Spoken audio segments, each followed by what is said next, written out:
Olha, a Jovem Pan vem falando muito sobre a reforma da Previdência, mas tem outra reforma que pode passar pelo Congresso Nacional, a reforma tributária. O presidente da CCJ, o deputado Felipe Francischini, afirmou que pretende pautar ainda hoje, nessa quarta-feira, a votação da admissibilidade da proposta de reforma tributária, mesmo sem ouvir a posição do governo sobre o assunto. E um dos autores dessa proposta é o deputado Baleia Rossi, do MDB de São Paulo, que conversa conosco agora aqui no Jornal da Manhã. Deputado, bom dia, obrigado por nos atender. Bom dia, Vila, bom dia, Tiago, bom dia a todos da Jovem Pan. Deputado, qual é a viabilidade desse projeto já ser votado, mesmo sem o aval do governo? Olha, nós estamos trabalhando já há algum tempo esse projeto de reforma tributária. Ele foi elaborado pelo CECIF, que é o Centro de Cidadania Fiscal, o economista Bernard Api e outros economistas trabalharam na elaboração desse projeto. Eu apresentei a PEC 45 e nós já tivemos uma audiência pública na CCJ. Hoje ela deve continuar e o presidente da CCJ, o Francischini, e o relator João Roma sinalizam para votação hoje ainda da sua admissibilidade. Portanto, é um projeto prioritário do parlamento. Nós entendemos que temos hoje a prioridade número 1, que é a reforma da Previdência. Nós não queremos fazer concorrência com esse projeto, mas entendo que nós temos uma oportunidade única do parlamento de avançar com duas reformas estruturantes que vão dar uma sinalização muito positiva para a economia, para a geração de empregos, renda, que é, primeiro, a Previdência, que já está na comissão especial, já está avançada, vai sofrer ajustes, claro, mas eu acredito na sua aprovação. E a vontade do parlamento é ato contínuo votar uma reforma tributária que já está sendo discutido há 30 anos no país, mas infelizmente até hoje nós não conseguimos a aprovação de uma reforma tributária verdadeira que organize o sistema tributário brasileiro. Professor, deputado, bom dia, Marco Antônio Villa, deputado. Me explica assim, por favor, de forma sucinta. Agora, qual é o caminho? Passa pela Comissão de Constituição e Justiça, vai ver a sua admissibilidade, né? Que deve ocorrer, não deve, creio, haver nenhum problema. Aí o passo seguinte qual é, deputado?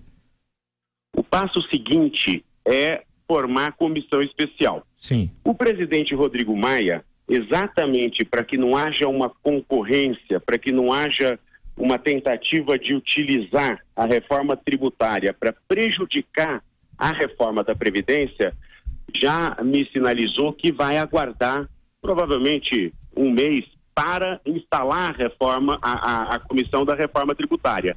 Dessa maneira, nós damos tempo para que a proposta da reforma da Previdência ela possa caminhar, ela possa já amadurecer na Câmara dos Deputados, e aí nós vamos começar a reforma, a discussão de mérito na Comissão Especial da Reforma Tributária. Dessa forma, nós não admitimos que haja uma concorrência entre as duas propostas. A proposta nossa é votar primeiro a reforma da Previdência e, ato contínuo, votarmos uma reforma tributária. Acho que com essas duas reformas votadas pelo parlamento, nós temos condições de dar a resposta que a economia nossa precisa.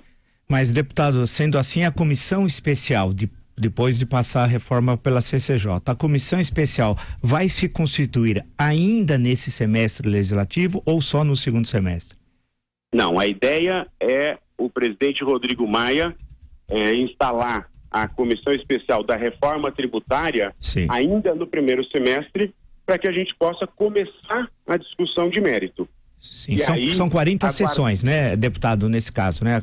Pelo regimento da casa, se eu tiver errado, o senhor me corrija, poderão ocorrer até 40 sessões da comissão especial, né? Vai ouvir toda a sociedade, vai ter audiências públicas, existe mais ou menos um desenho do que vai ocorrer?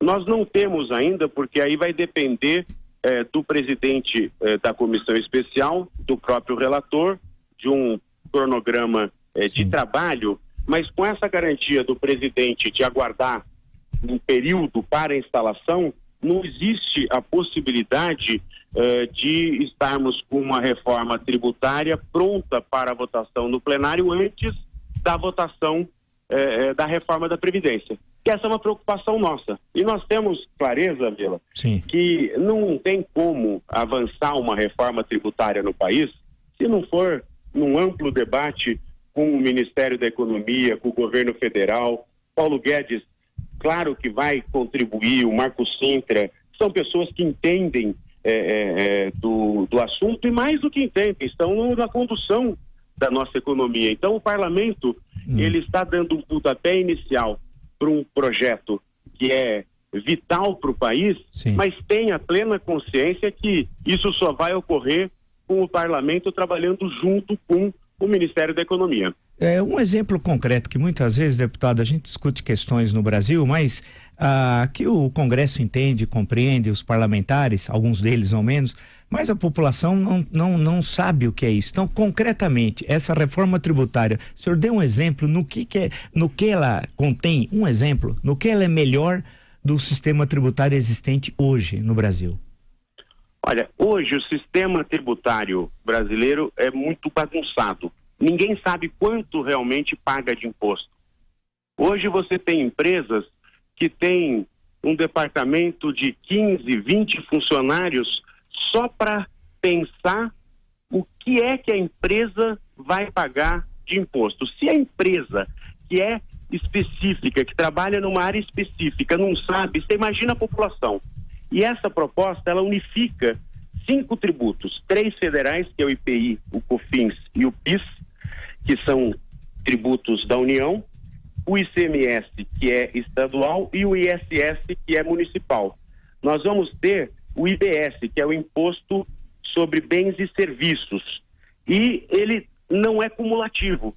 Portanto, nós vamos ter uma simplificação tributária, uma organização dessa questão tributária no país, e nós vamos acabar com a guerra fiscal, nós vamos acabar com distorções que ocorrem hoje nesse sistema atual, que é confuso e que vai ter uma proposta absolutamente clara, objetiva, que vai fazer com que, como o pagamento não vai ser mais cumulativo, a própria população vai pagar menos imposto e o PIB, segundo o economista Bernard Api, que é o idealizador dessa proposta, nós podemos ter ao longo do tempo agora 10 pontos de acréscimo do PIB. Quer dizer, isso é geração de emprego, de renda, isso dá uma resposta à sociedade que hoje tem 13, 14 milhões de desempregados. Agora, o Brasil estaria preparado para ter um IVA, um imposto sobre valor agregado, praticamente um imposto único, deputado? Olha, a ideia é exatamente essa, agora não é da noite para o dia. No nosso projeto, nós temos uma transição que é longa, de 10 anos para as empresas e de 50 anos para os entes federativos. Claro que isso pode ser melhorado, ser alterado na comissão especial, que vai discutir o mérito. Agora, para corrigir as distorções atuais, é fundamental que tenhamos uma transição. Eu vou dar um exemplo que é sempre falado. Por causa da guerra fiscal, um frigorífico foi para o estado de São Paulo e uma montadora de veículos foi para o Mato Grosso, onde o ideal, até pela característica local, seria o contrário. Então, não dá para a gente pegar da noite para o dia e mudar todo o sistema de tributação sem respeitar quem já investiu no sistema atual. Então, com essa transição mais longa, todos vão poder se adequar e nós vamos ter um imposto com clareza, quer dizer, a população vai ter clareza do que está pagando efetivamente de imposto no nosso país. Só uma questão, deputado, a última minha, é o seguinte: nós estamos falando de reforma tributária há muitos anos, né? Por que é difícil implementá-la, creio? Porque ela acaba favorecendo uns e prejudicando outros. Favorecendo não no sentido negativo de obter benefícios ilícitos, nada disso. Mas no sentido de alguém vai perder com a reforma tributária. Se ela fosse boa para todo mundo, ela já teria sido adotada, né, creio.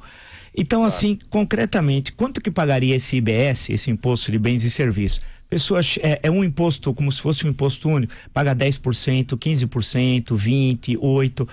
Qual é o quantum que o consumidor vai pagar, por exemplo, quando ele vai comprar alguma coisa, independe ele está no supermercado, os produtos vendidos no supermercado vão ter o mesmo imposto, por exemplo, 10%? Porque eu gosto dessas coisas concretas, porque quem nos acompanha possa entender, né? Porque o senhor listou 5 impostos que vão ser fundidos num só. Impostos da esfera municipal, estadual e federal. E depois esse recolhimento eu presumo que vai ser dividido para retornar para os municípios e estados que no Brasil são entes federativos e parte fica na União, né? Eu acho que vai ser assim. Exatamente. Não sei. Agora, qual é o valor, assim, a porcentagem dos impostos? Que o senhor falou assim, olha, muitas vezes a empresa nem sabe quanto que paga impostos e tem todos esses custos que o senhor destacou, que são altíssimos para uma empresa que quer vender uma mercadoria daqui para Pernambuco, é uma loucura tal. Então, tem uma porcentagem fixa? Como é que é isso? Olha, nós estamos propondo a manutenção hoje desses 5 impostos em um só. Sim. Então, a grosso modo, nós não vamos ter mudanças exatamente pela tua argumentação, que é a absoluta realidade. Quer dizer, se você fizer uma reforma tributária onde o município ganha, ou o Estado ou a União vão perder, e vice-versa. Quer dizer, nós estamos mantendo as alíquotas dos 5 impostos, mas o efeito não cumulativo e a simplificação tributária, desburocratização e a correção dessas distorções que existem vai melhorar a nossa economia, vai fazer com que as pessoas tenham uma noção clara do que acontece. E claro que nós vamos ter um outro debate, que é o Pacto Federativo, que o ministro Paulo Guedes já falou que vai discutir, que é o Menos Brasília e Mais Brasil, que também está na pauta, mas aí é uma discussão que vai ocorrer em outro projeto. Perfeito. Deputado Baleia Rossi, do MDB aqui de São Paulo. Muito obrigado pela entrevista ao Jornal da Manhã da Jovem Pan. Até a próxima. Muito obrigado. Um abraço.